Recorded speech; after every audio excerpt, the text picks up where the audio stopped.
Good day, folks, and welcome back to Ed's Garage. I am seated here in the absolutely beautiful 2026 Hyundai Santa Fe Calligraphy. This happens to be the hybrid trim. And today what I want to do is just show you how to use the TPMS system, the tire pressure monitoring system, in your Hyundai. Now, keep in mind that this will be basically the same for most Hyundais going all the way back about 5-6 years. And if you have an older Hyundai prior to that, it's going to be fairly similar, let's put it that way. So this is how to reset it, how to use it, how to find it, how to view it, etc. And the reason I wanted to make this video is just because I see a lot of comments on Facebook groups of, how do I reset my TPMS system? How do I reset tire pressure sensor, tire pressures, that sort of thing. And it's really, really easy. Newer vehicles actually do the resetting for you, more or less. There is one small little trick that you may have to do. So let me first show you where the actual TPMS system is, and then we'll go over the rest. Okay, so first thing you want to do is find the TPMS system on your instrument cluster. It's going to be in the middle here. Now, depending on what your steering wheel looks like, you may have these two buttons on the left or the right side of the steering wheel. This button is always going to be the same. This one is going to be either this little scroll wheel or it'll be another one of these little toggles here. So depending on the model that you have, you may see a toggle here or a scroll. Okay, so what we're going to do is we're going to press this button here until it says on the screen, let's see here. This is going to depend on the vehicle as well, but you're going to want to go into the one that has kind of all the dots here on the right-hand side. Some older vehicles, you would have to kind of move all the way to the right, and what I mean by that is you'll notice along the bottom edge there's three little lines. So you'll need to cycle through that until you're on the far right with some of the older vehicles. However, on this particular one, it's in this menu with all the dots that pop up on the right-hand side. Now, the reason those dots pop up on the right is to indicate that there are indeed more screens to look at, and that's why I need to use the little scroll wheel or the toggle to look at the other screens within this screen. So I'm going to use the scroll wheel, I'm going to bump it up, and there's our tire pressure monitor right there. And you notice it says drive to display. So it won't actually show you pressures when you're in park. You'll actually need to drive around a little bit so that the tire pressures can be determined by the vehicle and figure out what pressure they're at. All right, so that's how easy it is to get to the tire pressure monitor. Just using those two buttons on the steering wheel, and in the instrument cluster, you'll find it. Now, the reason that Hyundai's vehicles don't show you the tire pressure right away is because they're on a newer type of tire pressure monitoring system that actually has sensors in each of the four corners of the vehicle, so that it can independently read the tire pressures in real time. And that's great because that means when you do a tire rotation, you won't actually have to tell the vehicle where the tires are that have those particular pressures. It'll figure all of that out for you. So if you do a tire rotation, you don't need to reset it, you don't need to reprogram it, the car will figure it out.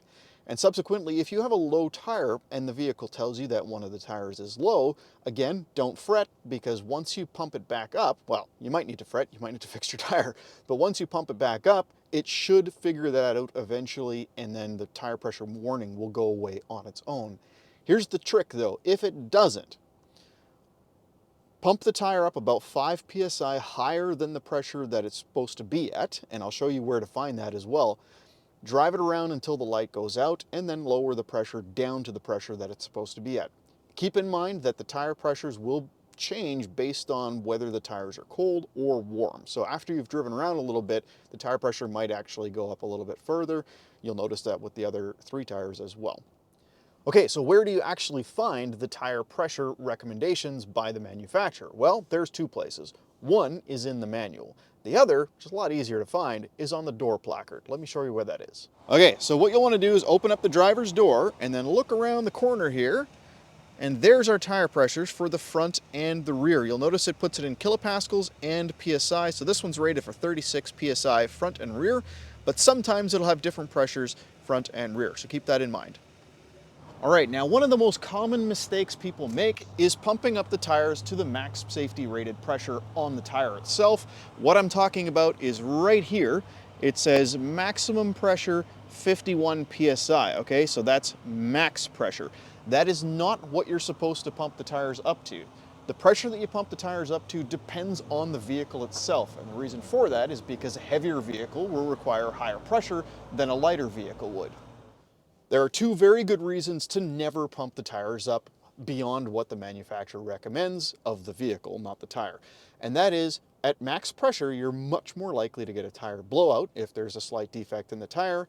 And the other reason is you'll get uneven wear. If the tires are pumped up too much, you'll get wear in the middle of the tire. And if they're too low, you'll get wear on the outer edges of the tire. So the absolute best thing to do, regardless of the tire that you put on the car, is to pump them up to the manufacturer recommended pressure that's on the door placard.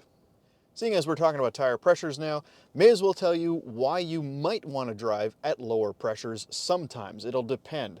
On pavement, dry pavement, wet pavement, doesn't matter.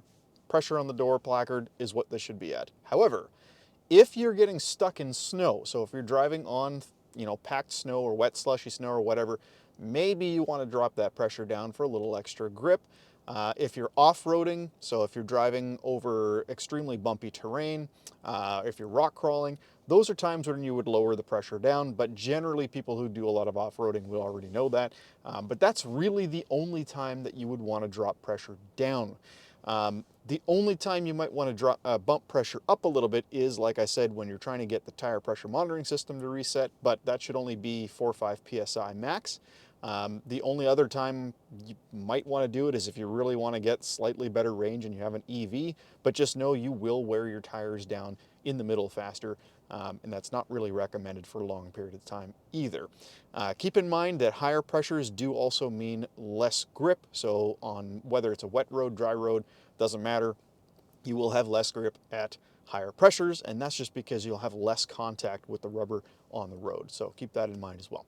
In any case, I hope this video helped you out. If you enjoyed this video, if it helped you, if you liked it, great. Hit like, please subscribe, and comment below if you have any questions, comments, or if you disagree with anything I said. All right, thank you so much for watching. Till next time, take care.